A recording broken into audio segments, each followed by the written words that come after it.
بسم اللہ الرحمن الرحیم رب اشرح لی صدری ویسر لی امری واحلل عقدۃ من لسانی یفقہوا قولی رضیت باللہ ربا وبالاسلام دینا وبمحمد صلی اللہ علیہ وسلم نبیا ورسولا اللہ اکبر اللہ اکبر اللہ اکبر لبیک لبیک لبیک یا رسول اللہ صلی اللہ علیہ وسلم الحمد للہ رب العالمین والصلاة والسلام علی خاتم النبیین سید الرسل وخاتم المعصومین وعلی آلہ واصحابہ اجمعین اما بعد فاعوذ باللہ من الشیطان الرجیم بسم اللہ الرحمن الرحیم سبحان الذي أسرى بعبده ليلا من المسجد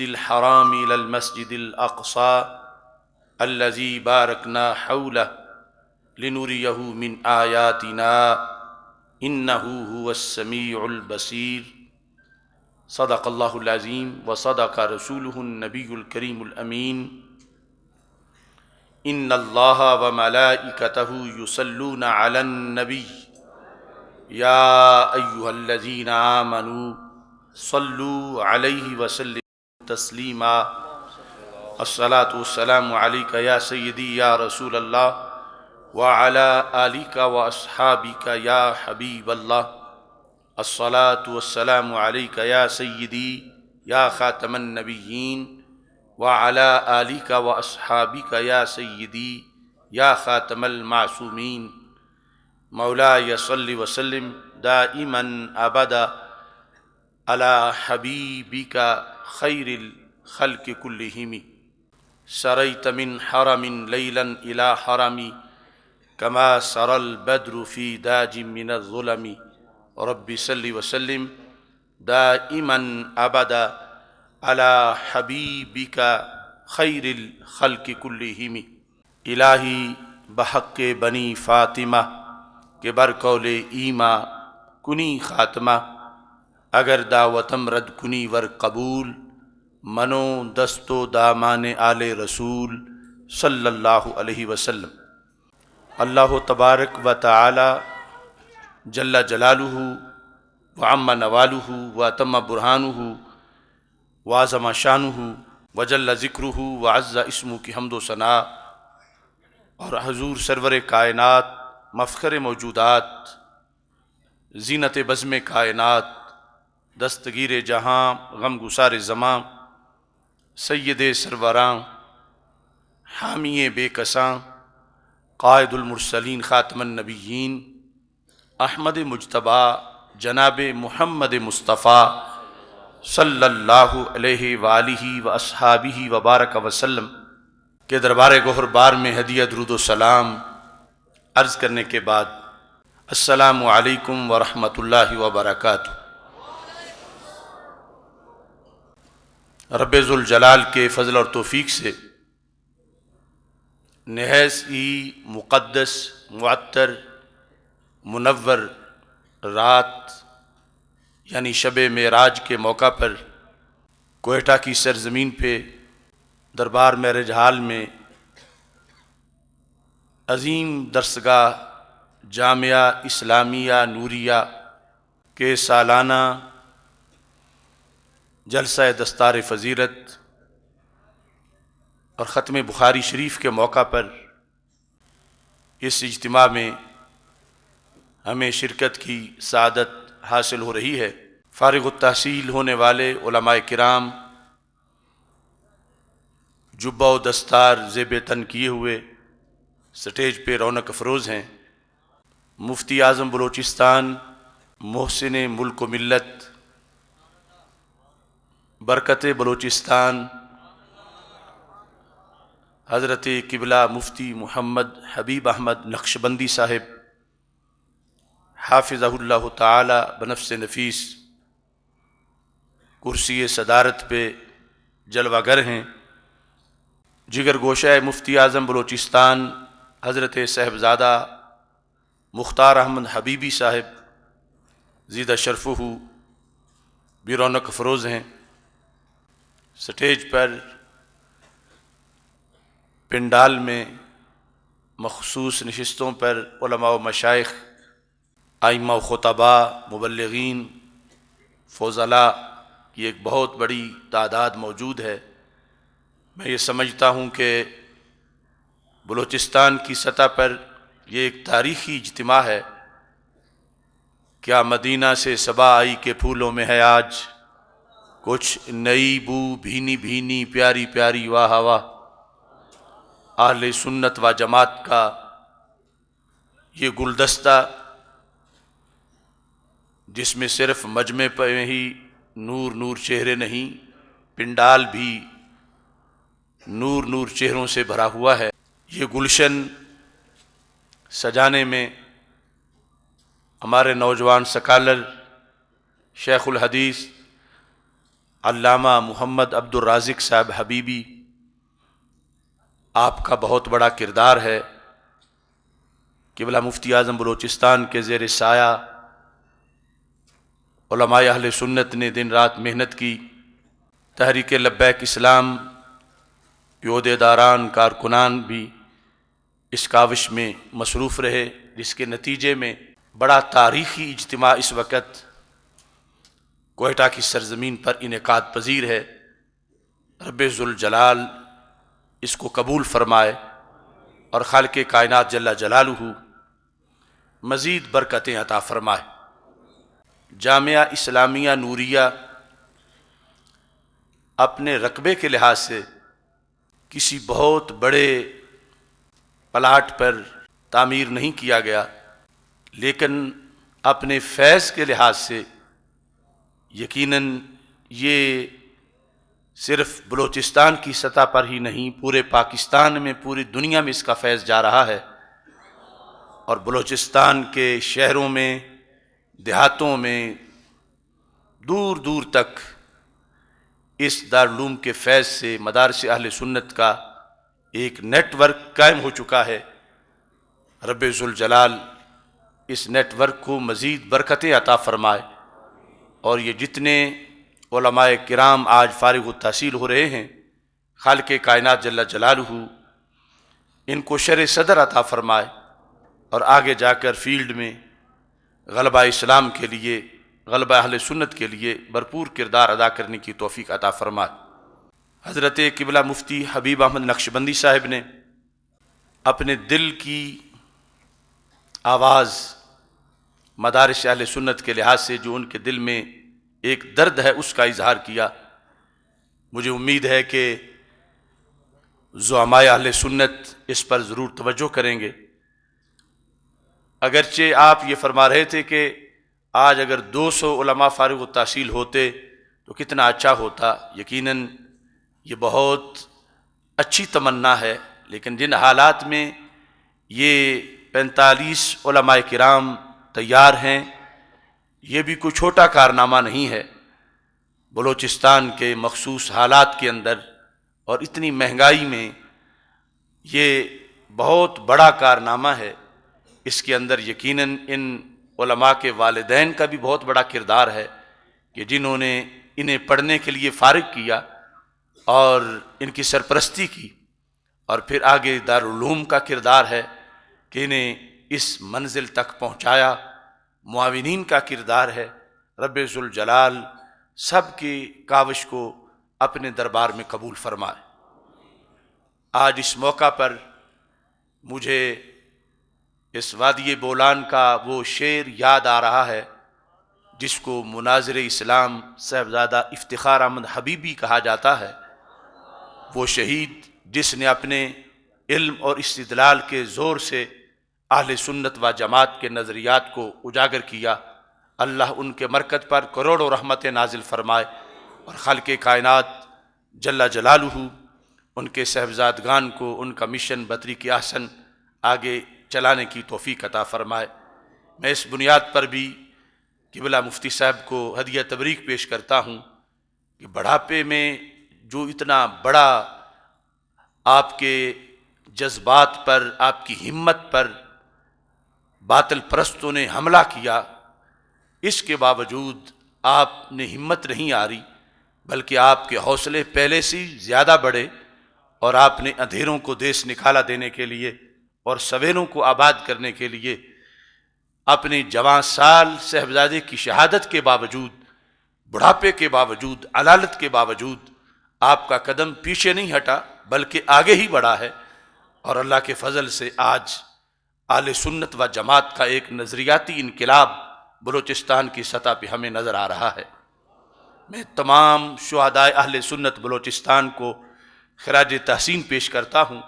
اللہ ان کے قطرہ خون کو مزید عظمت عطا فرمائے، اور اس خون سے اہل سنت و جماعت کو مزید بیداری عطا فرمائے، پیچھے ان کی نسلوں میں خالق کائنات جل جلالہ اجالوں کو آباد کرے، اور اہل سنت و جماعت کو رب ذوالجلال یہ غلبہ عطا فرمائے۔ آج کے اس پروگرام کے اندر گفتگو کے آغاز میں سب سے پہلے جو حدیث مصطفیٰ صلی اللہ علیہ وسلم پڑھی گئی اس پر روشنی ڈالتے ہوئے اس کے فیوز و برکات حاصل کرتے ہوئے اپنی گفتگو کو آگے بڑھاؤں گا۔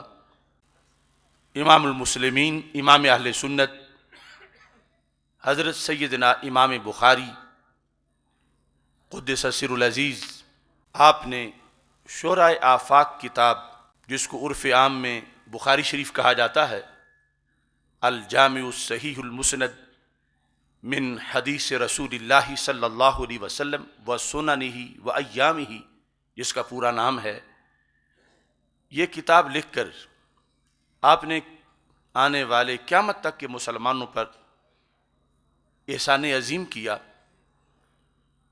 آج باطل کے مقابلے میں قرآن مجید کے بعد ہمارے پاس جو سب سے بڑا سہارا ہے وہ یہی مجموعہ ہے کہ جس کی تکمیل کی گئی اور جس کی آخری حدیث ابھی آپ کے سامنے پڑھی گئی۔ سیدنا امام بخاری رحمۃ اللہ علیہ نے آخری حدیث سیدنا ابو ہریرہ رضی اللہ تعالی عنہ کی مرویات سے ذکر کی کہ نبی اکرم نور مجسم شفیع معظم صلی اللہ علیہ وسلم کا فرمان ہے۔ اس حدیث کو سننے سے پہلے پھر ایک بار یہ حدیث ذہن میں رکھیں کہ ہمارے آقا صلی اللہ علیہ وسلم کی ایک دعا ہے، اور ہم سارے ہی اس کے مصداق بن سکتے ہیں۔ وہ دعا ہم سب کے حق میں ہی قبول ہو سکتی ہے اگر ہم تھوڑی سی کوشش کریں۔ ہم اپنے اساتذہ سے، اپنے پیروں سے دعائیں کراتے ہیں، ان کا بڑا فائدہ ہوتا ہے، لیکن جو دعا نبیوں کے سلطان سید المرسلین حضرت محمد مصطفیٰ صلی اللہ علیہ وسلم نے مانگی ہے، وہ کتنی بڑی دعا ہے اور اس کے کتنے فوائد ہیں۔ میرے آقا صلی اللہ علیہ وسلم نے اللہ سے دعا کی، نضر اللہ عبد سمع مقالتی فحفظها ووعاها واداها، اے اللہ اس بندے کا چہرہ تر و تازہ رہے، اس کے چہرے پہ رونق رہے، کبھی اس کے چہرے پہ پریشانی نہ آئے، اس کا چہرہ کبھی مرجھانے نہ پائے۔ کس کا؟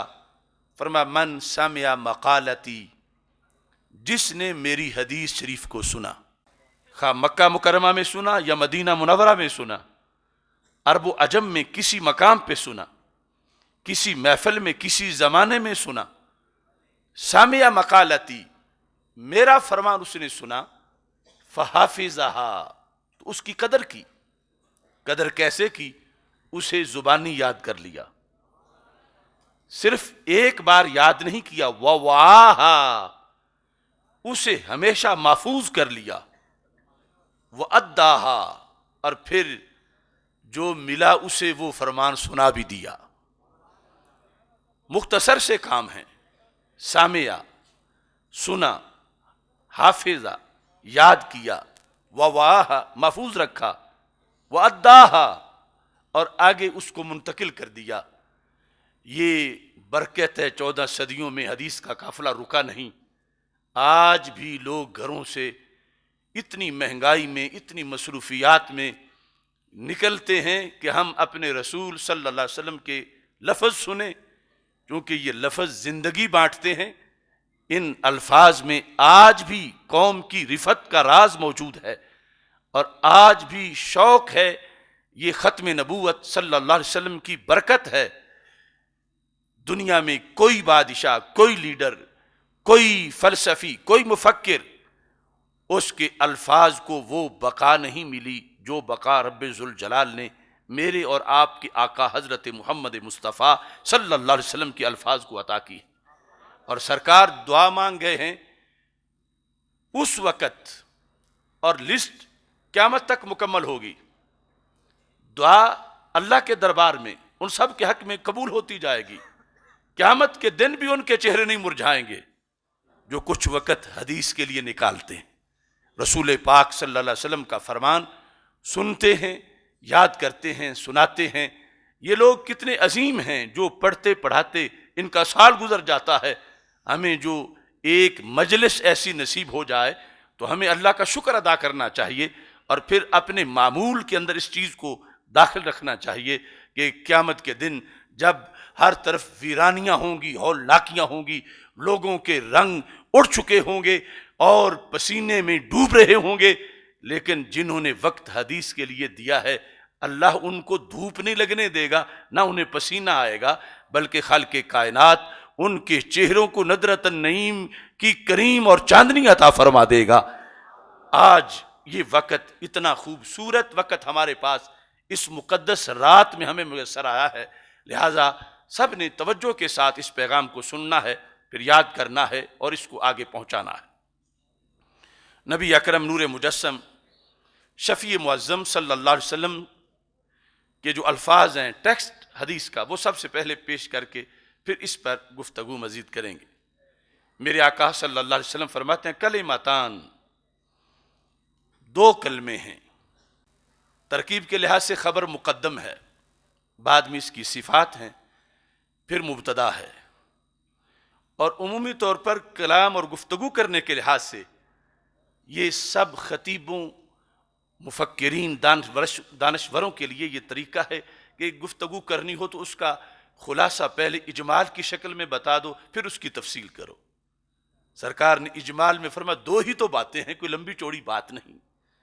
کلماتان، دو کلمے ہیں، حبیبتان الی الرحمن، اللہ کو وہ بڑے پیارے ہیں، خفیفتان علی اللسان، زبان پہ پڑھیں تو بڑے ہلکے ہیں، ثقیلتان فی المیزان، لیکن قیامت کے دن نامہ اعمال اور ترازو کا جو اعمال کے وزن کا ترازو ہے نیکیوں کے پلڑے میں، ان کا بہت وزن نکلنے والا ہے۔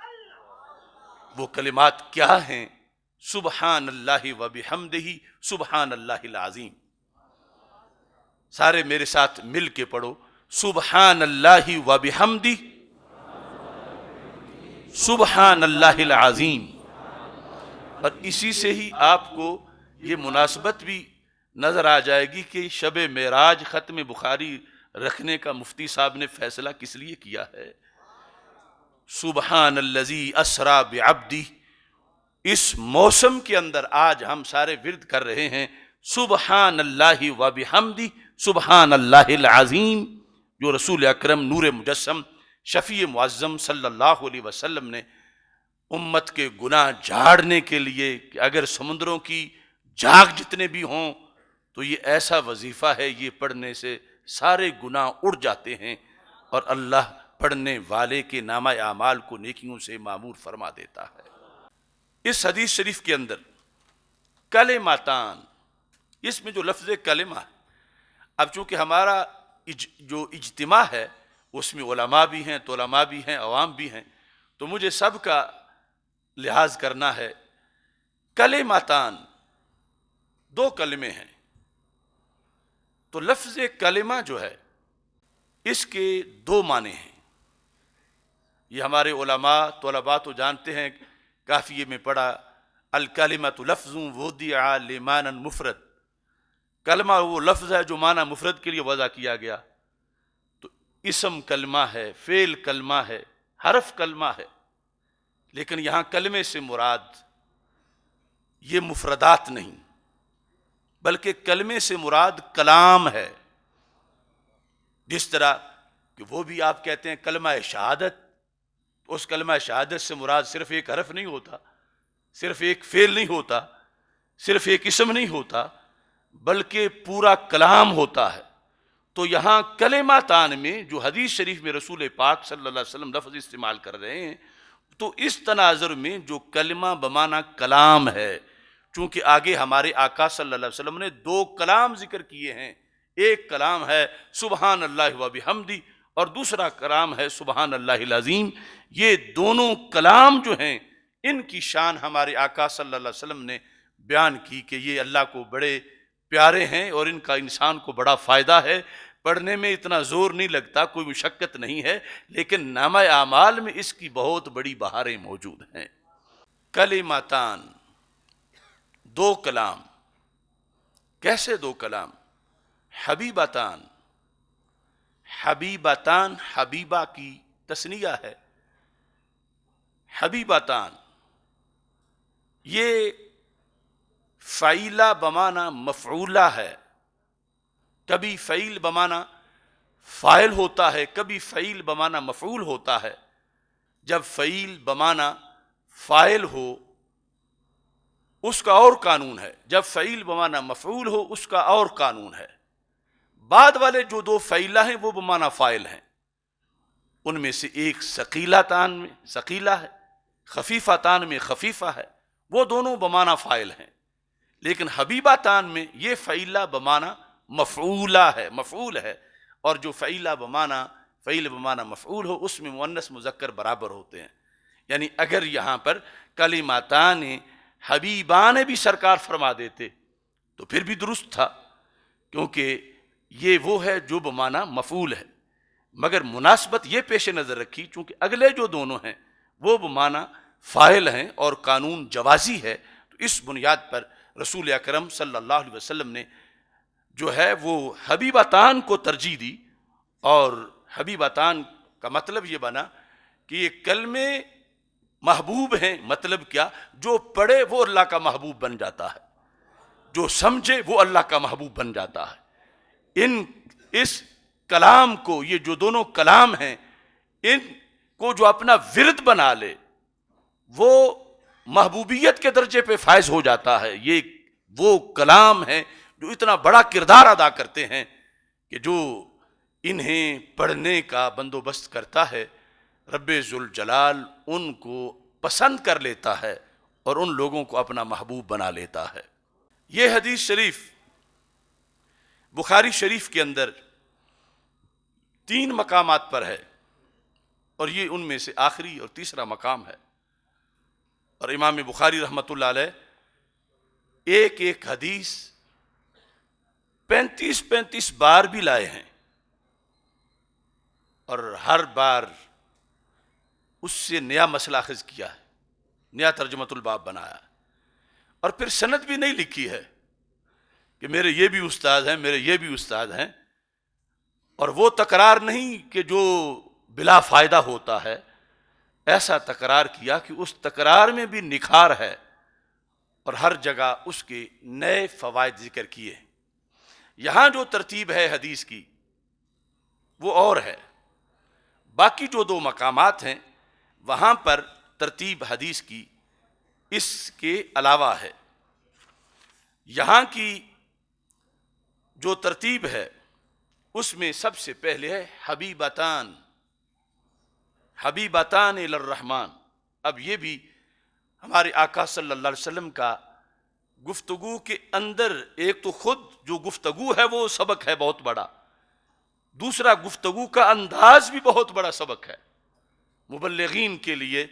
اب رسول اکرم نور مجسم شفیع معظم صلی اللہ علیہ وسلم اگر صرف اتنا فرما دیتے ہمارے آقا صلی اللہ علیہ وسلم، یا ایھا الذین آمنوا قولوا سبحان اللہ و بحمدہ سبحان اللہ العظیم، کہ مسلمانوں میرے غلاموں یہ پڑھا کرو سبحان اللہ و بحمدہ سبحان اللہ العظیم، تو کوئی شک نہیں تھا، سب قبول کرتے، سب پڑھتے، اس کو وظیفہ بنا لیتے. لیکن رسول اکرم صلی اللہ علیہ وسلم نے یہ وظیفہ بتانے سے پہلے ایک شوق اجاگر کیا سننے والوں کے لیے، اور اس شوق کو اجاگر کرنے کا پھر آگے طریقہ بتایا۔ سرکار کا حکم سن کے عمل کرنے کا تو ویسے ہی شوق ہے، لیکن ایک مبلغ کے لیے، ایک مقرر کے لیے، ایک رہبر کے لیے یہ اسلوب دیا کہ جو حکم تم قوم کو دینا چاہتے ہو، سنانا چاہتے ہو، پہلے اس کا فائدہ بھی ان کو بتا دو، تاکہ اس حکم کے آنے سے پہلے اس فائدے کی طرف وہ متوجہ ہو چکے ہوں، اور پورا شوق ان کے اندر اجاگر ہو چکا ہو کہ ہمیں تو بہت بڑا ہمارا فائدہ سوچ کے یہ کام بتایا جا رہا ہے، یہ کوئی ہمارے لیے بوجھ نہیں ہے کہ ہم اکتا جائیں، تھک جائیں، بلکہ یہ تو ہمارے ساتھ بڑا احسان ہے کہ ہمیں یہ ایک نسخہ دیا جا رہا ہے، ایک وظیفہ دیا جا رہا ہے۔ تو ہمارے آقا صلی اللہ علیہ وسلم کی جن کا فرمان سرکار تمہید نہ بھی بتائیں تو مقبول ہے، اس پر عمل ہے، لیکن پھر بھی سبحان اللہ و بحمدہ سبحان اللہ العظیم سے پہلے ایک تمہید بیان کی، اور اس تمہید میں جو یہ ترتیب ہے اس حدیث کی، اس میں یہ چیز ذہن میں رکھی کہ جب بھی کوئی انسان کام کرتا ہے تو کام کرنے سے پہلے فطرت ہے، وہ سوچتا ہے یہ کروں گا تو فائدہ کیا ہوگا، پھر اس کو جب میں یہ کر لوں گا تو لوگ مجھے کیا سمجھیں گے، لوگوں کے نزدیک میرا مرتبہ کیا ہوگا، میری مقبولیت لوگوں کے ہاں کیسی ہوگی۔ یہ کچھ لوگوں کا یہ ویژن ہوتا ہے، لیکن ہمارے آقا صلی اللہ علیہ وسلم نے یہاں پر فرمایا کہ کوئی بھی کام کرنے سے پہلے سوچنا ہے کہ فائدہ کیا ہوگا، مگر یہ سوچو کہ آخرت میں فائدہ کیا ہوگا، یہ سوچو کہ اللہ کے ہاں وہ کام کیسا ہے، بندوں کے ہاں، لوگوں کے ہاں جیسا بھی لوگ اس پر رسپانس کریں، لوگوں کی کیا بات ہے، حبیبتان الرحمن، میں تمہیں ایسا نسخہ بتا رہا ہوں جو اللہ کے دربار میں بڑا پسندیدہ ہے، تاکہ کوئی بھی کام کرنے سے پہلے امت کا یہ لاہے عمل ہونا چاہیے کہ وہ یہ دیکھیں کہ اللہ اس کے بارے میں کیا فرمائے گا، اللہ کے ہاں اس کا مرتبہ کیا ہے، اللہ اس کے بارے میں رب ذوالجلال کی طرف سے کیا اس پر اظہار ہوگا، اللہ خوش ہوگا یا نہ خوش ہوگا، بندوں کا لحاظ نہیں، اللہ کا لحاظ ہے۔ یہی مطلب ہے حقیقت میں کلمہ اسلام پڑھنے کا، کہ ایک بندہ اپنی پسند، اپنے اللہ کی پسند کے تابع کر دیتا ہے کہ رب مجھے وہ پسند ہے جو تجھے پسند ہے، میں ایسے چلوں گا جیسے چلنا تجھے پسند ہے، میں ایسے بیٹھوں گا جیسے بیٹھنا تجھے پسند ہے، میں ایسے بچپن، جوانی، بڑھاپا گزاروں گا جیسے تجھے پسند ہے، میں دن رات 24 گھنٹے ویسے بسر کروں گا جہاں جہاں جانا تجھے پسند ہے۔ یہ کلمہ اسلام کا جو خلاصہ ہے اس کے مطابق یہاں پر احساس دلایا کہ مبلغین بھی تقریر کرتے ہوئے یہ واضح کر دیں، اور خود امت کا ہر فرد اس چیز کو پیش نظر رکھے، دنیا جو کہتی ہے کہتی پھرے، ہم نے دنیا کا کلمہ نہیں پڑھا، دنیا کے خالق کا کلمہ پڑھا ہے، اور اس کو پسند ہے، تو پھر یہی ہمارے لیے ایک بہت بڑے عروج کا نقطہ ہے۔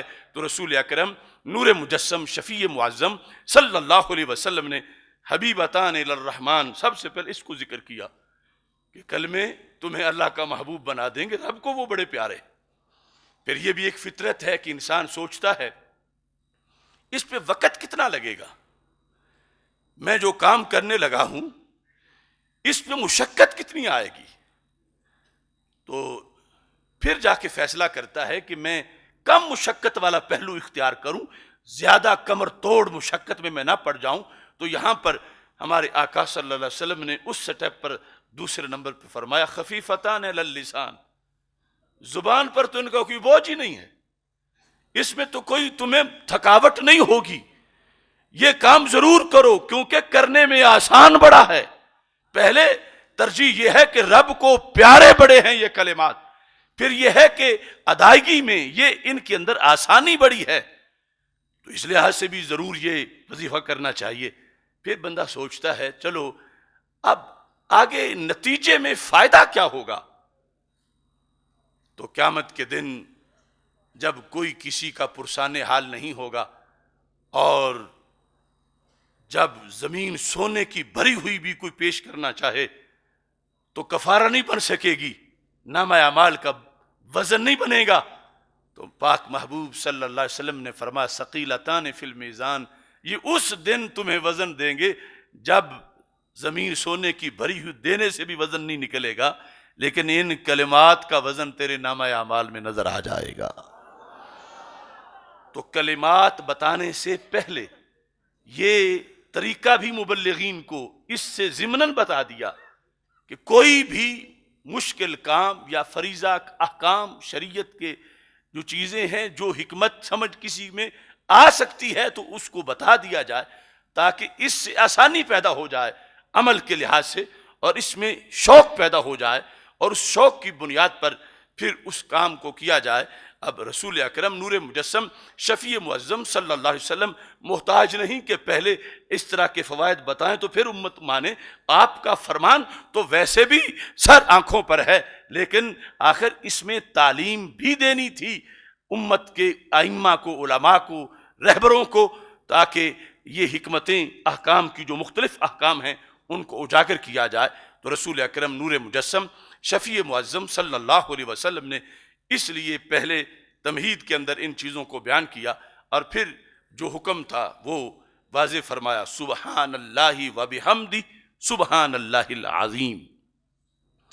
جو دوسرے دو مقامات ہیں ان میں ایک مقام ہے کتاب الدعوات میں، جو دعاؤں کا باب ہے، کتاب ہے، اس میں امام بخاری رحمۃ اللہ علیہ نے اس کو ذکر کیا باب فضل التسبیح کے اندر، اور وہاں پر سند میں حضرت زہیر سے امام بخاری رحمۃ اللہ علیہ نے اس حدیث کو روایت کیا۔ وہاں علیحدہ شیخ ہیں امام بخاری رحمۃ اللہ علیہ کے، اور پھر کتاب الایمان جو قسموں کا باب ہے اس کے اندر بھی امام بخاری رحمۃ اللہ علیہ نے اس کو ذکر کیا، اور وہاں امام بخاری رحمۃ اللہ علیہ کے استاد ہیں حضرت قتیبہ بن سعید رحمہ اللہ تعالی، ان سے، اور وہاں پر علیحدہ باب، علیحدہ استدلال ہے، اور کلمہ اور کلام کا اس بات وہاں پر مقصد ہے، لیکن ترتیب وہاں دونوں جگہ جو ہے وہ اس سے جدا ہے۔ جو آخری حدیث میں یہاں روایت تو وہاں بھی حضرت ابو ہریرہ رضی اللہ تعالیٰ عنہ سے ہے، لیکن ترتیب جو ہے وہاں پر اس طرح موجود ہے کہ رسول پاک صلی اللہ علیہ وسلم نے فرمایا کلمتان خفیفتان علی اللسان ثقیلتان فی المیزان حبیبتان الی الرحمن سبحان اللہ و بحمدہ سبحان اللہ العظیم۔ تو اس کی علیحدہ حکمتیں ہیں کہ وہاں حبیبتان کو آخر میں ذکر کیا، یہاں حبیبتان کو سب سے پہلے ذکر کیا، تو وہ یہ ہے کہ آخر انتہا تو جا کے اللہ کے دربار میں ہے، آخری سب سے فیصلہ تو وہاں کا ہے۔ کسی چیز کے بارے میں فیصلہ کرتے ہوئے وقت آخر بات تو رب پہ ختم ہوتی ہے کہ اس کے ہاں مرتبہ و مقام کیا ہے، مشکل ہونا یا آسان ہونا کسی کام کا، یا اس کے دیگر جو فوائد ہیں، اس سے ہٹ کے آخری جو جہت ہے اس کی وہ یہ ہے کہ اللہ کے ہاں کیسے ہیں۔ اس بنیاد پر رسول اکرم نور مجسم شفیع معظم صلی اللہ علیہ وسلم نے چونکہ کئی بار یہ گفتگو فرمائی اور کئی بار حضرت ابو ہریرہ رضی اللہ تعالیٰ عنہ نے سنی، اور سرکار کے ذہن میں متعدد مقامات پر متعدد حکمتیں تھیں، تو جس ترتیب کے ساتھ ہمارے آقا صلی اللہ علیہ وسلم نے الفاظ اپنی زبان مقدس سے ارشاد فرمائے، حضرت ابو ہریرہ رضی اللہ تعالیٰ عنہ نے وہ ساری ترتیبیں ذہن میں رکھیں، اور امام بخاری نے پھر وہ ساری ادائیں امت تک پہنچانے کا کردار ادا کیا۔ اس حدیث شریف میں راوی ہیں حضرت ابو ہریرہ رضی اللہ تعالیٰ عنہ۔ سیدنا ابو ہریرہ رضی اللہ تعالیٰ عنہ صحابہ کرام رضی اللہ تعالیٰ عنہم میں جو بعض صحابہ کی امتیازات ہیں، خصائص ہیں یا جزوی فضائل ہیں، حضرت ابو ہریرہ رضی اللہ تعالیٰ عنہ آپ نے دربار رسالت میں صلی اللہ علیہ وسلم میں داخلہ تو اس وقت لیا کہ مکی زندگی گزر چکی تھی، مدنی زندگی کے بھی اکثر سال گزر چکے تھے، 7واں سال تھا کہ حضرت ابو ہریرہ رضی اللہ تعالیٰ عنہ داخل اسلام ہوئے، لیکن قربان جائیں اس شخص کی محنت پہ، روایت حدیث میں مختصر وقت میں اتنا کردار ادا کیا پڑھنے میں کہ آج امت میں حدیث کی روایت میں پہلا نمبر حضرت ابو ہریرہ رضی اللہ تعالیٰ عنہ کا ہے۔ اور پھر اس بنیاد پر آپ کی محبت کو اہل سنت کی علامات میں شامل کیا گیا، چونکہ آپ کی مرویات کے اوپر دین کا بہت بڑا محل قائم ہے، اور اگر آپ سے کوئی بغض رکھتا ہے یا دشمنی رکھتا ہے تو پھر وہ دین کے اس محل پر حملہ کرتا ہے جو آپ کی روایت سے امت تک پہنچا ہے، اور وہ ہزارہا احادیث ہیں۔ اس واسطے ہمارے ائمہ نے اہل سنت کی علامات میں یہ لکھا کہ انہو یحب ابا ہریرہ تھا، سنی وہ ہوتا ہے جو حضرت ابو ہریرہ سے پیار کرتا ہے۔ آج کچھ لوگ نصاب کے مسئلے پر حکومت سے الجھ رہے ہیں، اور یہ کہ متوازن نصاب ہونا چاہیے، انہیں درد کچھ اور ہے، تو ان کے وفاق کا سربراہ بولتے وقت آج حضرت ابو ہریرہ کے خلاف بول پڑا۔ پھر ہمیں سمجھ آئی کہ کیوں ان کی اہل سنت کے لیے لازمی قرار دی گئی ہے کہ ادھر آپ کی مرویات کی بنیاد پر رفض کا نظام ڈیمیج ہوتا ہے، خوارج کو تکلیف ہوتی ہے، تو ہمارے اکابر نے صدیوں میں یہ لکھا کہ ابو ہریرہ کو عام نہ سمجھنا، ویسے کوئی بھی صحابی عام نہیں ہوتا، ان کا یہ کردار ہے کہ رفض ان سے جلے گا اور سنی ہمیشہ حضرت ابو ہریرہ کی عظمت کو سلام کرے گا۔ تو امام المسلمین حضرت امام بخاری رحمۃ اللہ علیہ نے کتنے صحابہ رضی اللہ تعالیٰ عنہ سے اپنی کتاب میں احادیث کو روایت کیا، لیکن یہ جو مین مقام جہاں پر آج بخاری ختم ہو رہی ہے اور دنیا کے کونے کونے میں آج سے پہلی صدیوں میں اب اور قیامت تک اس حدیث پر آ کر بات ختم ہوگی، تو یقیناً نگاہیں سلام کریں گی حضرت ابو ہریرہ رضی اللہ تعالیٰ عنہ کی ذات گرامی کو کہ انہوں نے رسول پاک صلی اللہ علیہ وسلم سے حدیث روایت کرنے میں ہر صحابی کا کردار ہے، مگر ان کا منفرد کردار ہے۔ تو امام بخاری نے اس جہت میں بھی ان کو ہائی لائٹ کر کے بتایا کہ اہل سنت ابو ہریرہ کو کبھی نہ بھولنا، ابو ہریرہ کی عظمت کو ہمیشہ اپنے پیش نظر رکھنا۔ حضرت امام بخاری رحمۃ اللہ علیہ نے یہ حدیث شریف اس پر آ کر بخاری ختم کر دی، سبحان اللہ و بحمدہ سبحان اللہ العظیم۔ پورا دین جس کا خلاصہ ہے لا الہ الا اللہ محمد الرسول اللہ صلی اللہ علیہ وسلم، اس میں جو کلمہ توحید ہے، جو اس کا اسلوب ہے، وہی اس حدیث کا اسلوب ہے۔ ایک ہے تخلیہ اور دوسرا ہے تحلیہ۔ اگر کسی عمارت پر، کسی کوٹھی پر، کسی شاندار بنگلے پر آپ کوئی پینٹ کرنا چاہتے ہیں، خوبصورت سا رنگ یا نقش و نگار یا جو کچھ بھی، تو اس سے پہلے ساری دیواروں سے جو بھی آلودگی ہوگی اس کو دور کیا جائے گا، پھر رنگ بھرا جائے گا۔ ہمیشہ تحلیہ پہ مقدم ہوتا ہے۔ اللہ تعالیٰ کی کچھ صفات سلبیہ ہیں اور اللہ کی کچھ صفات ثبوتیہ ہیں، اور جو تنزیہ باری تعالیٰ ہے اس کا یہ مطلب نہیں کہ کوئی بندہ اللہ کو اپنے عمل سے منزہ کر رہا ہے، مطلب یہ ہوتا ہے کہ اللہ کی پاکی کی طرف نسبت کی جا رہی ہے، وہ تو خود ہر قسم کے عیب سے پاک ہے، اور ان سب کے لحاظ سے اس کی صفات سلبیہ ہیں کہ وہ عاجز نہیں، وہ جھوٹ نہیں بولتا، وہ ظالم نہیں۔ تو ہمیشہ نفی پہلے ہوتی ہے، اس بات بعد میں ہوتا ہے۔ لا پہلے ہے، الا بعد میں ہے، سبحان پہلے ہے، حمد بعد میں ہے۔ پورا قرآن پڑھ لو، تورات پڑھ لو، زبور پڑھ لو، انجیل پڑھ لو، جو تحریفات کے بغیر تمہیں ملے گا، تو ہمیشہ تسبیح پہلے ہوگی، حمد بعد میں ہوگی، چونکہ تسبیح میں ہے صفات سلبیہ کا تذکرہ، حمد میں ہے صفات ثبوتیہ کا تذکرہ۔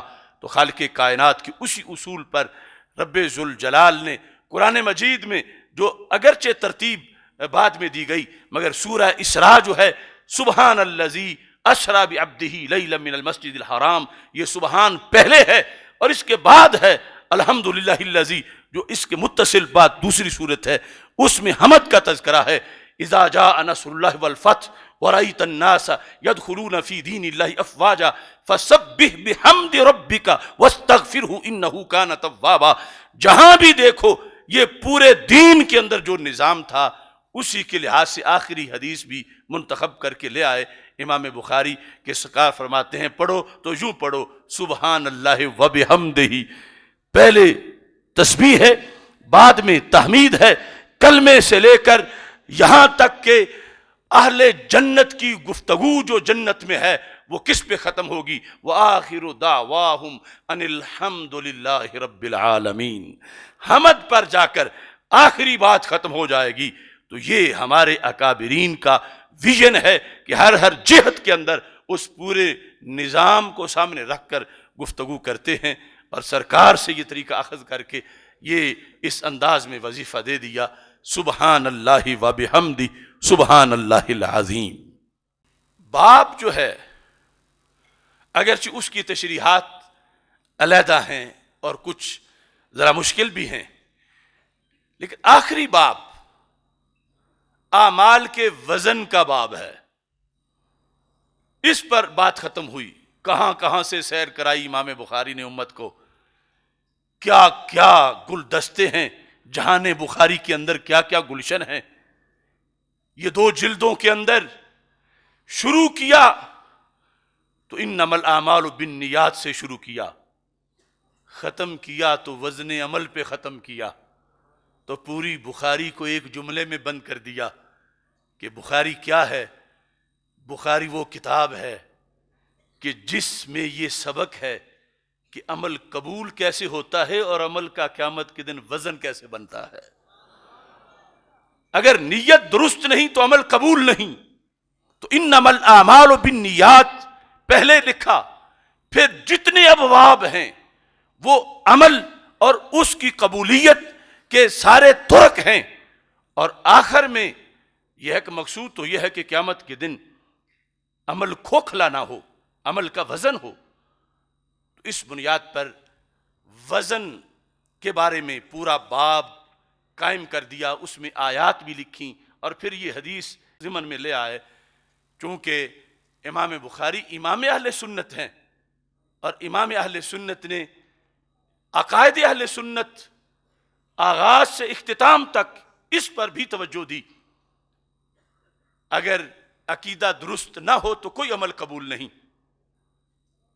اسی جہت کو انما الاعمال بالنیات میں رکھا، چونکہ عقیدے کے بغیر نیت معتبر ہی نہیں، عقیدہ ہے تو پھر نیت ہے، ورنہ کفار کے کتنے کتنے اعمال تھے اور وہ دعوے دار تھے کہ ہمارا تو بڑا ثواب ہے، بینک بیلنس بڑا ہے ہمارا، بلکہ صحابہ کو تانے دینا شروع کر دیے تھے انہوں نے، ہم حاجیوں کو پانی پلاتے ہیں، ہم مسجد حرام کے خدمتگار ہیں۔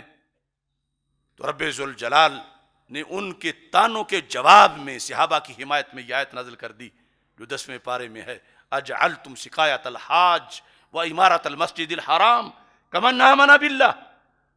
وہ کہہ رہے تھے ابو جہل کا ٹولہ، ہمارے پاس کنجی ہے، ابھی مکہ فتح نہیں ہوا تھا، ہم پاس رہتے ہیں، یہ صحابہ تو دور بیٹھے ہوئے ہیں، ہم اللہ والے ہیں۔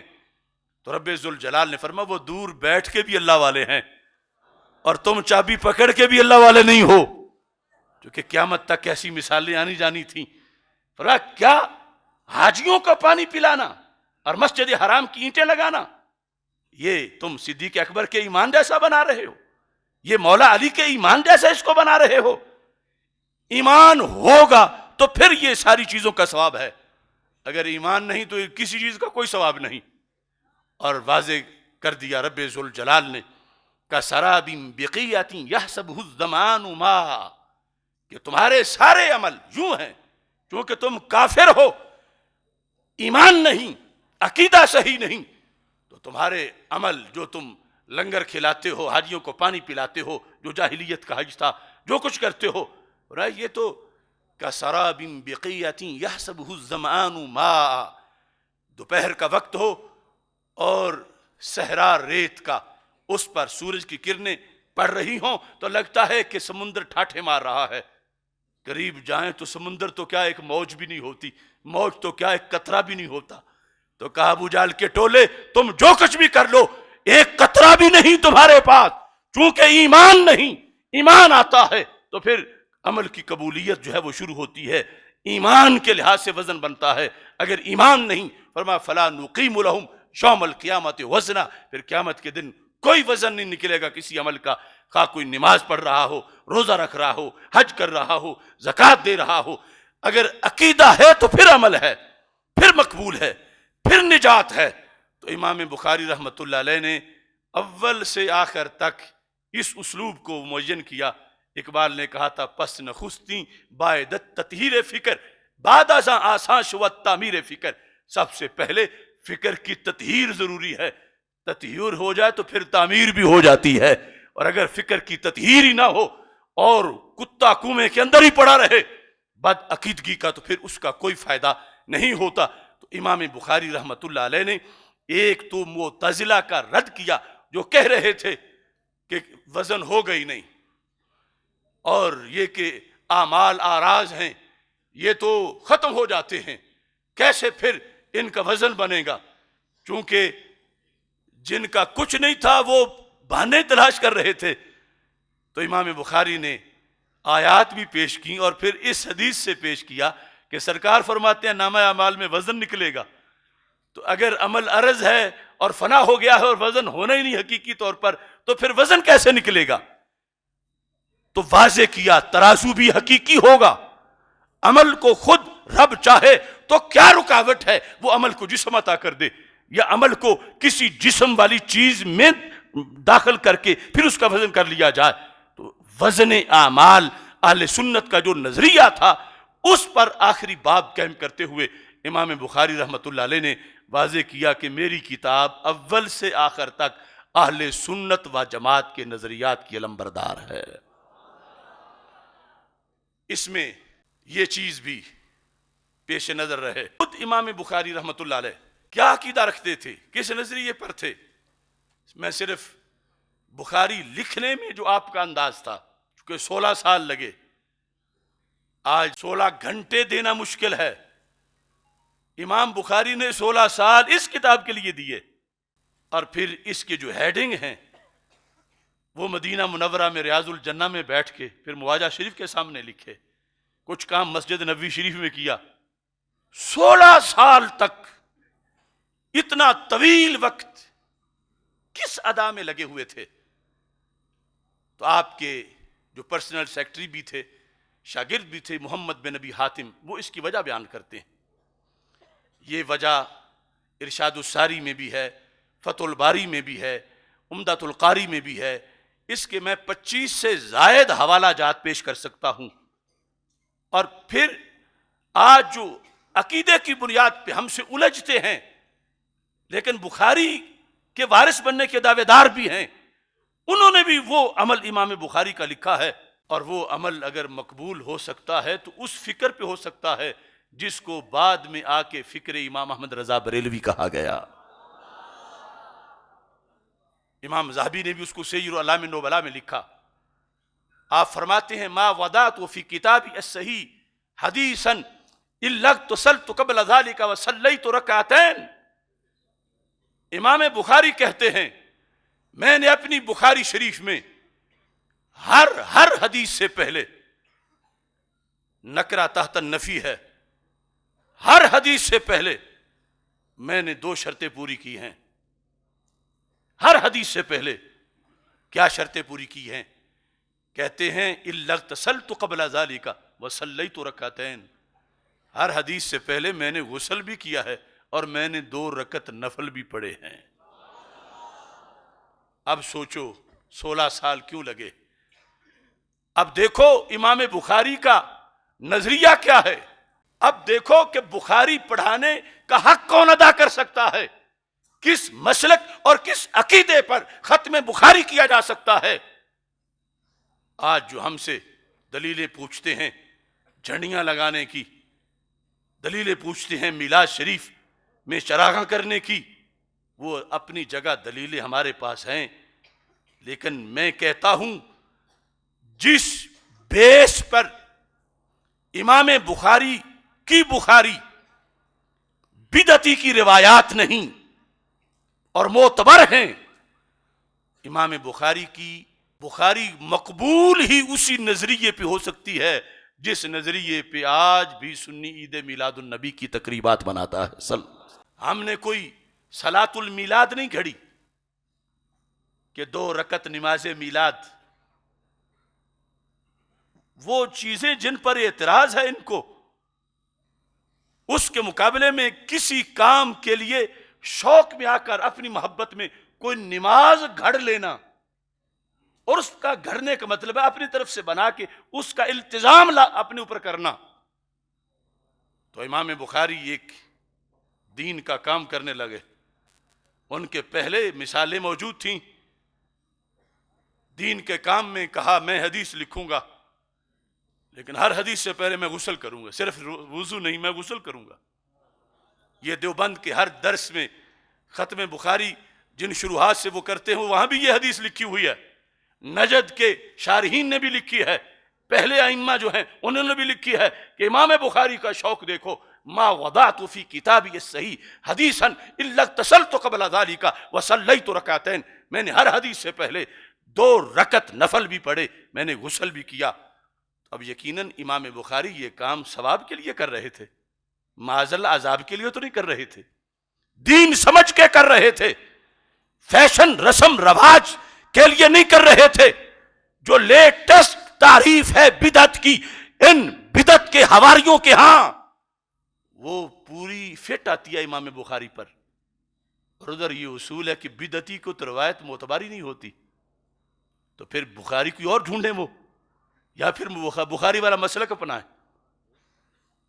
آج کہتے ہیں تم عید میلاد بنا رہے ہو، فلاں صحابی کے زمانے میں اتنی بار آیا، فلاں خلیفہ کے زمانے میں اتنی بار آیا، کیا انہوں نے یوں منایا؟ وہ دلیلیں اپنی جگہ، لیکن میں پوچھتا ہوں امام بخاری جب بخاری لکھ رہے تھے تو ان سے کوئی کہتا بخاری تم بڑے عاشق رسول علیہ السلام آ گئے ہو، تو اس سے پہلے بھی امت ہے، کیا انہوں نے غسل کیا ہر حدیث سے پہلے؟ دکھاؤ کہاں کیا صدیق و عمر عثمان و علی رضی اللہ تعالیٰ عنہم نے، طلحہ و زبیر، معاذ بن جبل، ابی بن کعب رضی اللہ تعالیٰ عنہم، تابعین، ان کا یہ طریقہ کہ حدیث تو وہ بھی لکھتے رہے، کمپائل حدیث کو انہوں نے بھی کیا، حدیث سے روایت انہوں نے بھی کی، تو کیا انہوں نے یہ طریقہ اپنایا؟ کوئی کسی ایک کی طرف سے اس جہت میں امام مالک سے مروی ہے، وہ تو خود بعد میں ہے، اس پر پھر بات ہوگی انہوں نے کہاں سے لیا، جو قاضی ایاز نے شفا شریف میں ان کا طریقہ لکھا۔ یہ آج جس ترازو پہ آ کر انہوں نے امت کے معمولات کو تولنا شروع کر دیا اور بدعتی کا یہ ایک بے لگام فتویٰ لگانا شروع کر دیا، اس سے تو امام مسلمین بخاری بھی نہیں بچ سکیں گے اس فتوے سے، اور نقصان یہ ہوگا کہ پھر کوئی نیا بخاری ڈھونڈنا پڑے گا اور نیا بخاری نہیں ملے گا۔ تو پھر امام بخاری نے یہ کیوں کیا؟ جس انداز سے وہ ہمارے سادہ لوگوں سے پوچھتے ہیں یہ بتاؤ یہ جھنڈیاں کس آیت میں ہیں، بتاؤ یہ عرش و ذبائح کس حدیث میں ہے، تو میں کہتا ہوں دکھاؤ آیت، یا ایھا الذین آمنوا، اس طرح کی آیت، یا ایھا الذین اذا آمنوا اذا کتبتم الحدیث فاغتسلوا وصلوا رکعتین، اے ایمان والو جب حدیث لکھنے لگو تو غسل بھی کرو، 2 رکعتیں پڑھو۔ تو پورے قرآن کے اندر نہیں ملے گی، یہ تو میرا بنایا ہوا ایک جملہ ہے، یہ آیت نہیں ہے، تو آیت نہیں تو حدیث ہی دکھا دو کہ ہمارے آقا صلی اللہ علیہ وسلم نے فرمایا ہو کہ حدیث لکھنی ہے تو یہ کام کرنا ہے، نہیں ہے۔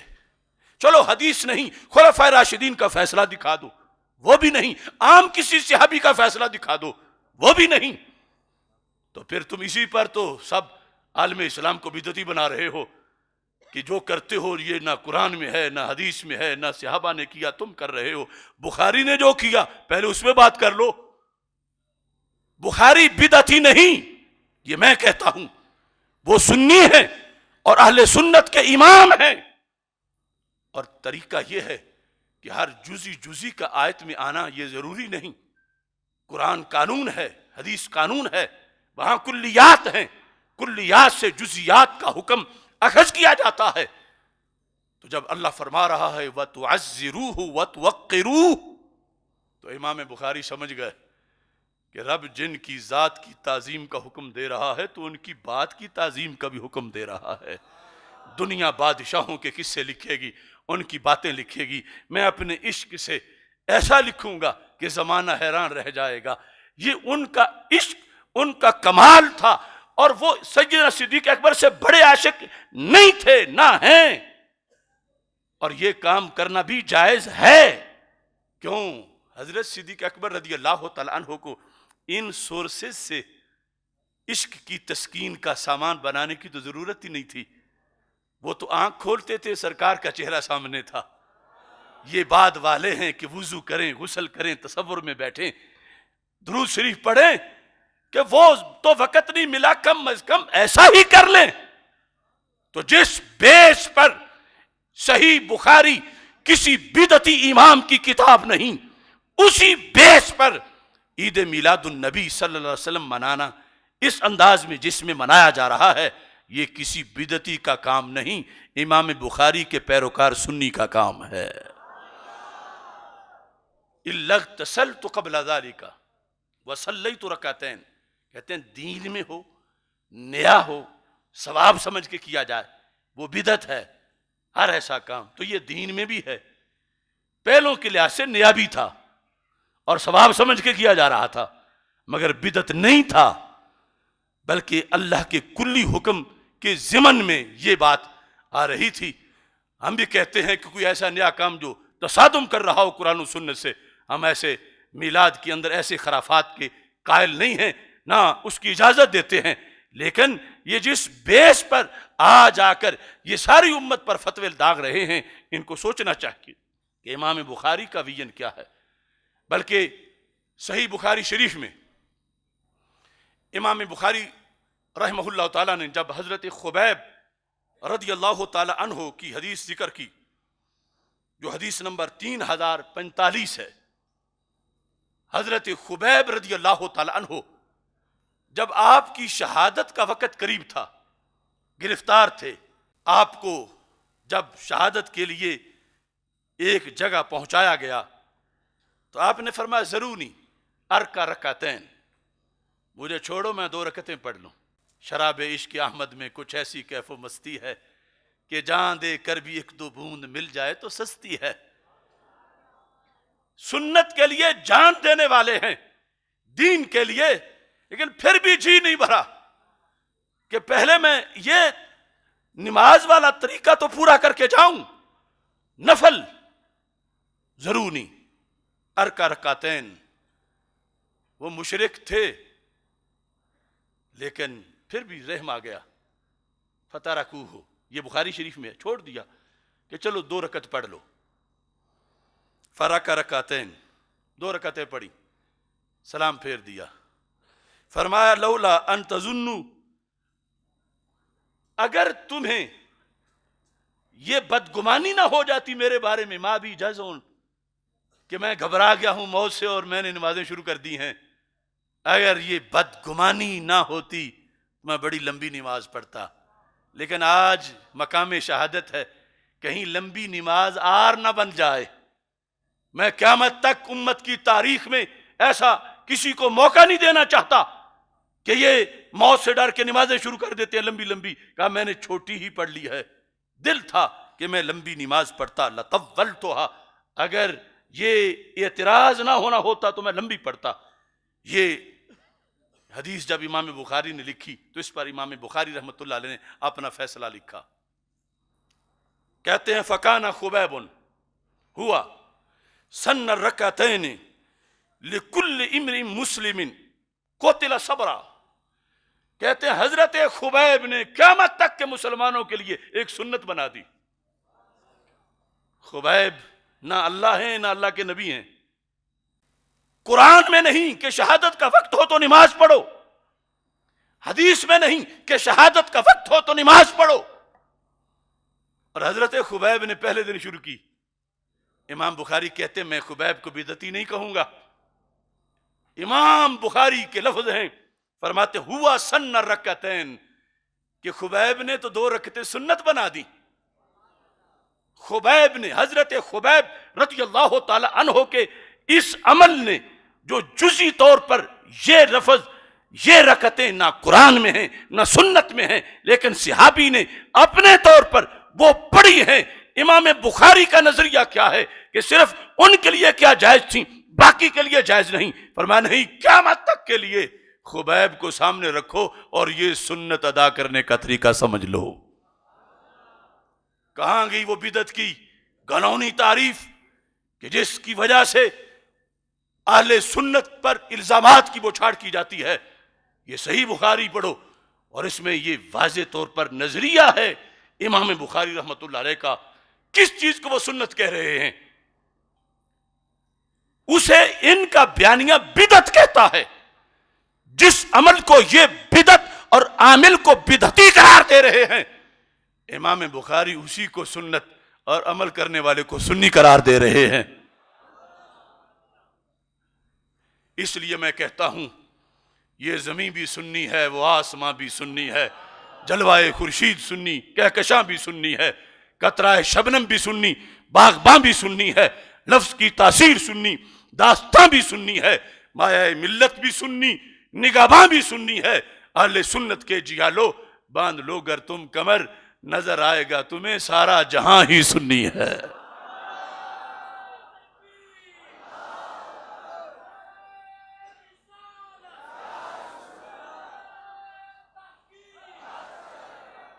اب یہاں یہ چیز بھی، یہ بلوچستان پاکستان کا حصہ ہے اور پاکستان دارالکفر نہیں دارالاسلام ہے. پاکستان کے آئین کے مطابق پاکستان کے ہر باسی کو حق ہے کہ وہ عید میلاد النبی صلی اللہ علیہ وسلم منائے. یہ اجازت قرآن نے بھی دی ہے، یہ حدیث نے بھی دی ہے. کون ہوتا ہے بلوچستان کے دیہاتوں میں عید میلاد کے جلوس روکنے والا؟ میں حکومت سے مطالبہ کرتا ہوں کہ دالبندین میں چاگی کے اندر جو عید میلاد کا جلوس روکا گیا اور کئی سالوں سے روکا جا رہا ہے اور دیگر کئی مقامات پر یہ ظلم ڈھائے جا رہے ہیں، ادارے نوٹس لیں. اگر دلیل کی بات ہے تو ان کے جماعتوں کا وفاق ہو یا جے یو آئی ہو، ان کے لیڈر کو لے آؤ. میں بات ثابت کروں گا کہ عید میلاد النبی منانا قرآن سے بھی ثابت ہے، حدیث سے بھی ثابت ہے.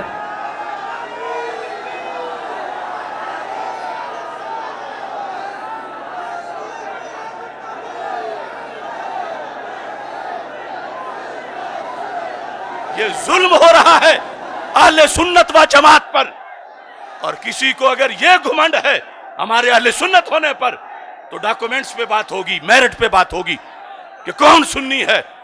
وہ اپنی تنظیمات کے قائد کیڑے مکوڑوں کی بات نہیں کر رہا، وہ اپنے لیڈر جن 2 بڑی جماعتوں پہ ان کو گھمنڈ ہے ان کو میرے سامنے بٹھائیں. اگر ہم ثابت نہ کر سکے تو پھر پابندی لگا لینا، اور اگر ہر ثابت کر سکے تو پھر ہمیں ہر محلے میں اجازت ہونی چاہیے. اب دیکھیے امام بخاری رحمۃ اللہ علیہ، امام ذہبی نے سیر اعلام نبلاء میں لکھا. اب ختم بخاری سارے کر رہے ہیں، کچھ ختم بخاری کا مطلب یہ رہتا ہے کہ بخاری کے نظریے ختم کرو، لیکن ہم وہ ختم نہیں کر رہے. ہم احیاء چاہتے ہیں امام بخاری کے طریقے کا.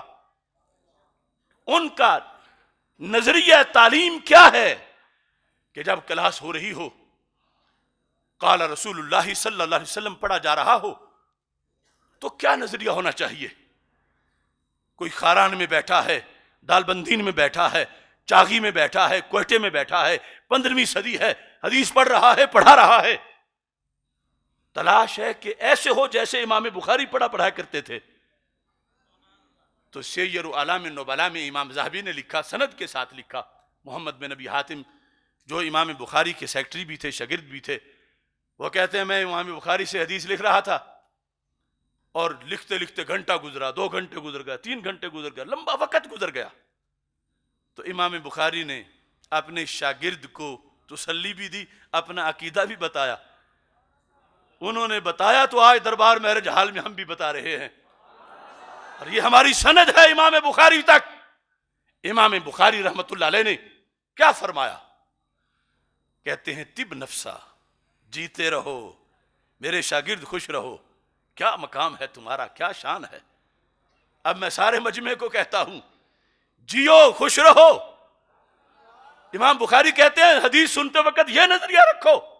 کہنے لگی ان اہل الملاہی فی ملاہیہم والتجار فی تجاراتہم واہل الصناعات فی صناعاتہم فانت مع النبی واصحابہ صلی اللہ علیہ وسلم.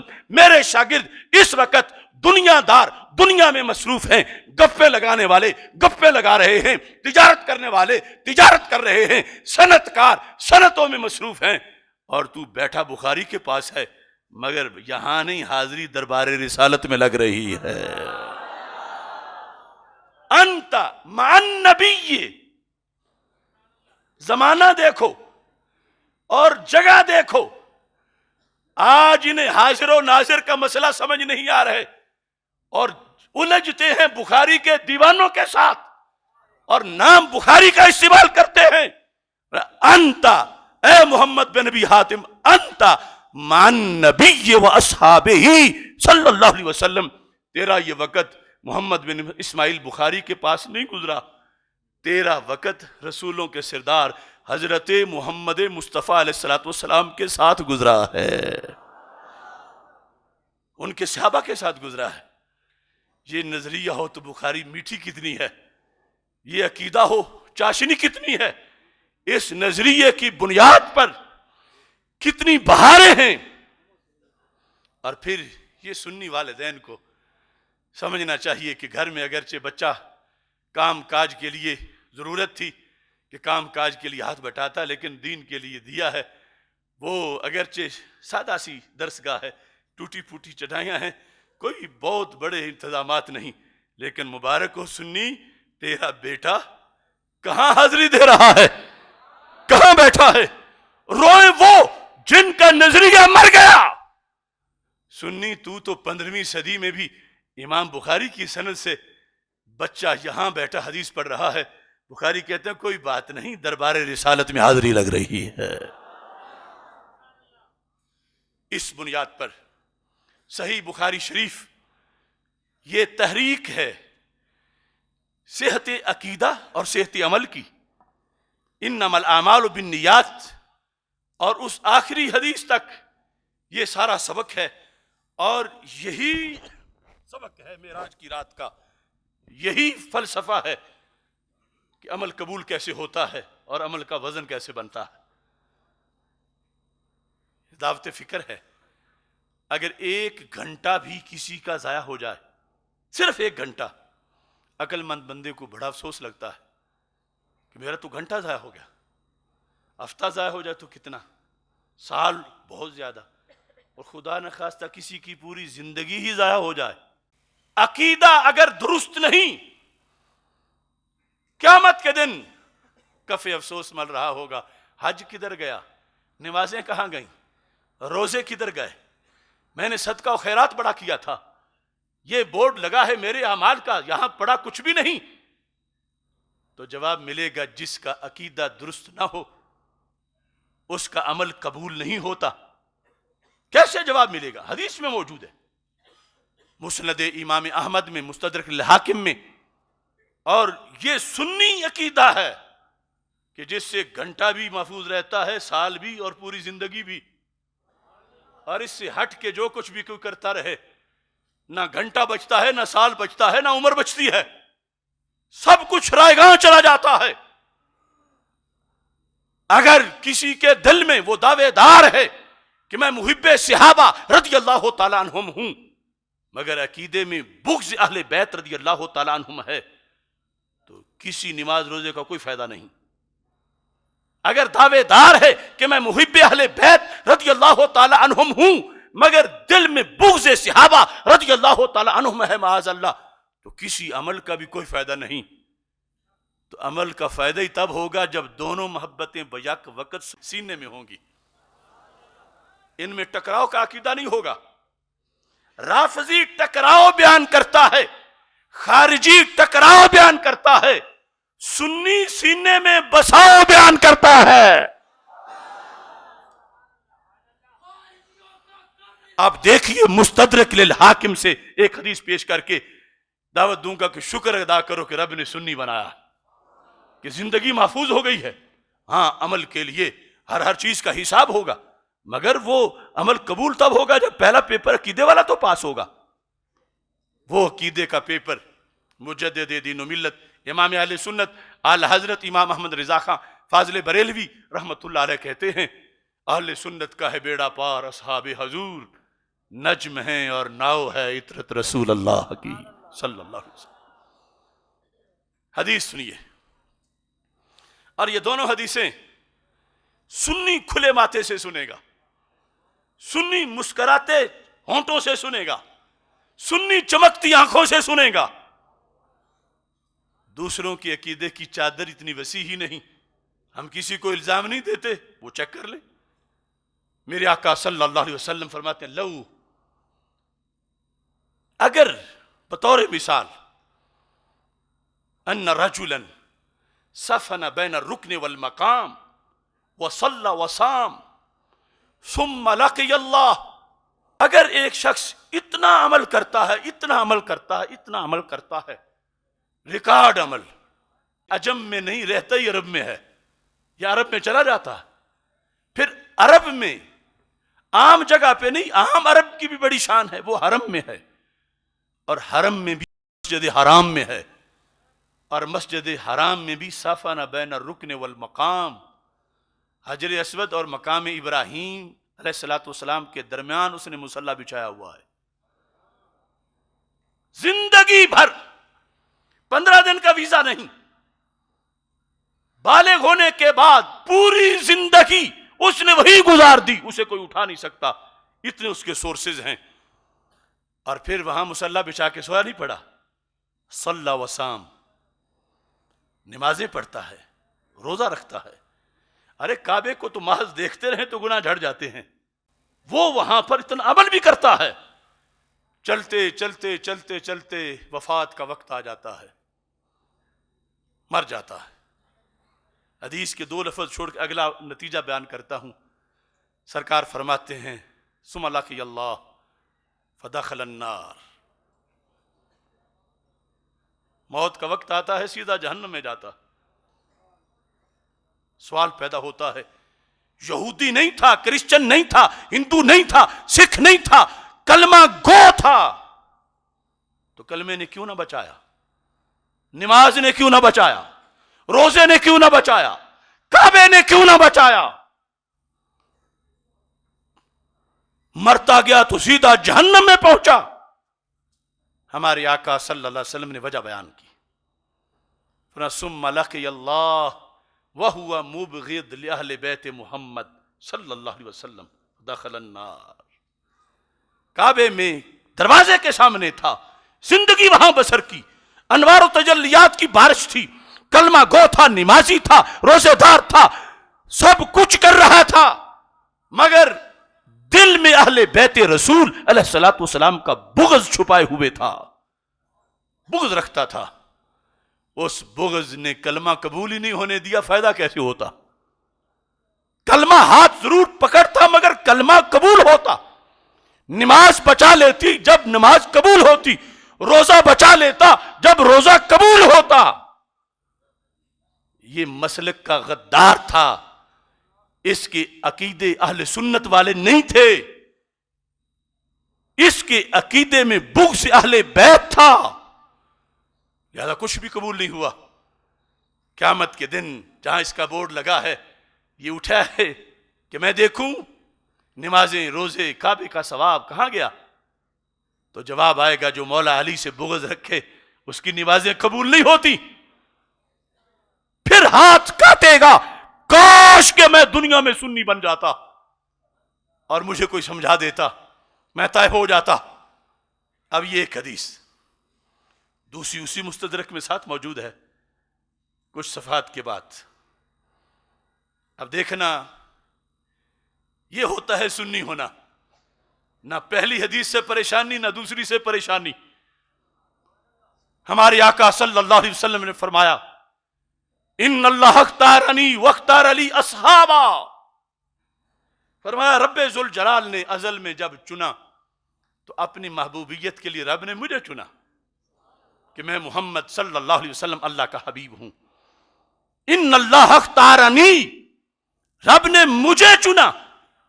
پھر واختار علی اصحابا، رب نے مجھے اتنی اہمیت دی، اتنی قدر کی کہ رب نے میرے یار بھی خود ہی چن لیے، مجھ پہ چھوڑا ہی نہیں. میرے صحابہ کا چناؤ میرے رب نے کیا ہے. اب جنہیں رب چنے اور نام نہاد امتی ڈی گریڈ کرے تو یہ امتی کس منہ کا ہے؟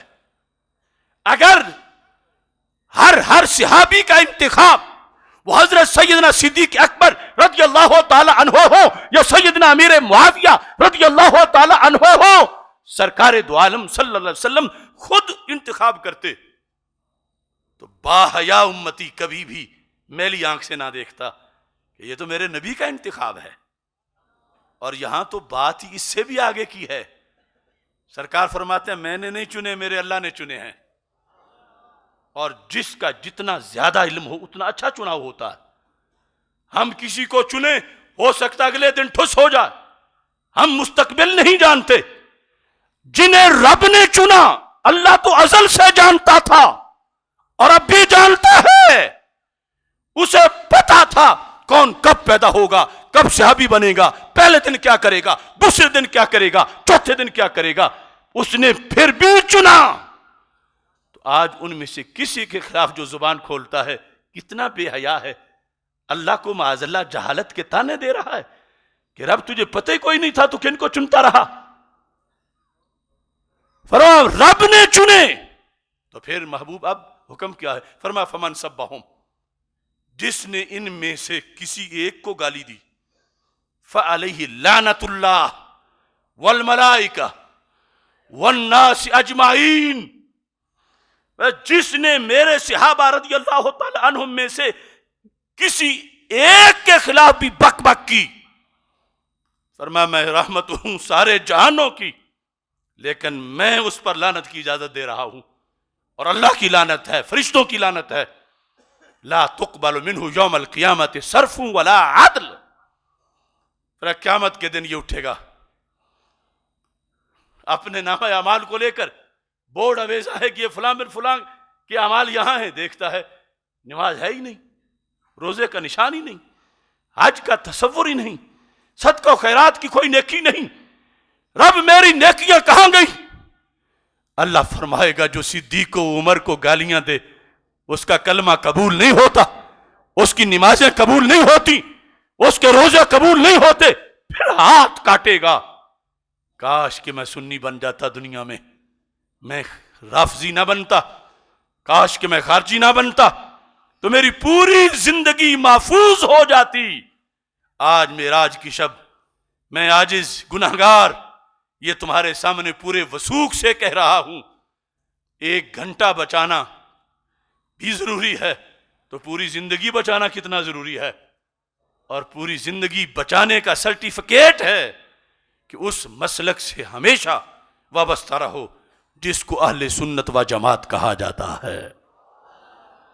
بحمد اللہ ملا حق سے عقیدہ اہل سنت کا، پڑھا ہے قدسیوں نے بھی قصیدہ اہل سنت کا.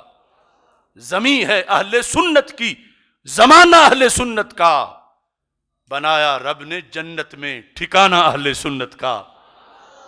کسی کی ایڈ کی جانب نہیں اٹھتی نظر اپنی، لا سعودیہ ولا ایران، کسی کی لا امریکہ ولا بریطانیہ، لا یہود ولا نصارہ، کسی کی ایڈ کی جانب نہیں اٹھتی نظر اپنی۔ خدا نے بھر دیا اتنا خزانہ اہل سنت کا، زبان مصطفیٰ سے یہ ملا ہم کو لقب واضح، عطائے مصطفیٰ ہے آب و دانہ اہل سنت کا۔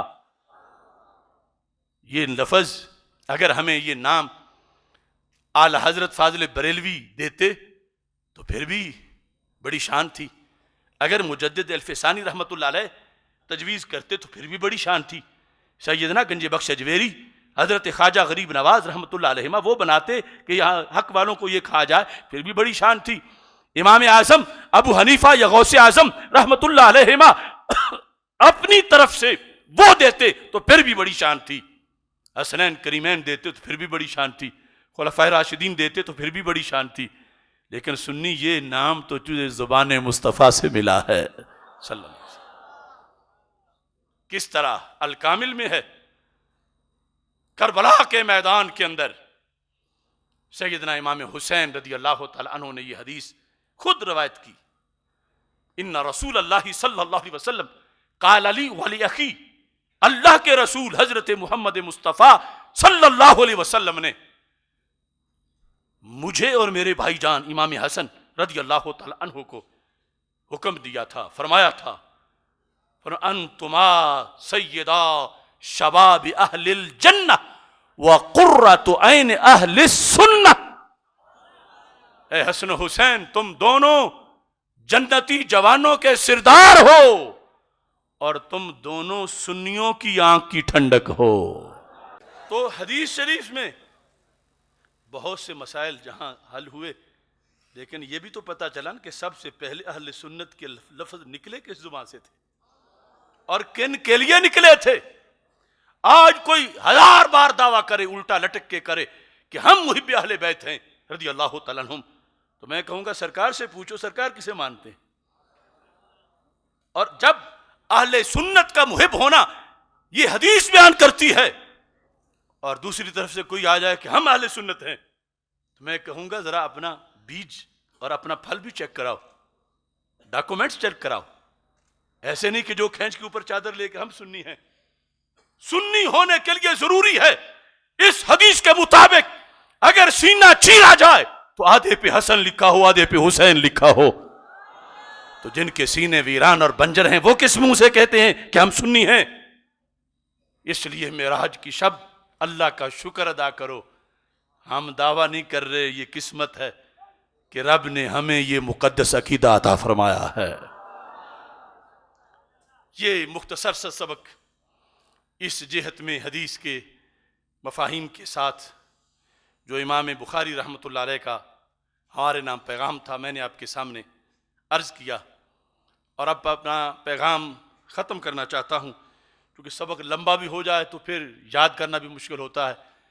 آپ نے یہ سبق ہر گلی تک پہنچانا ہے، ہر کونے تک پہنچانا ہے، اور یہ جو پاور ہے تمہارے پاس کون سی، جو نعرہ لگاتے ہو لبیک یا رسول اللہ صلی اللہ علیہ وسلم، اس سے بڑے بڑے فرعونوں کے دل دہل جاتے ہیں۔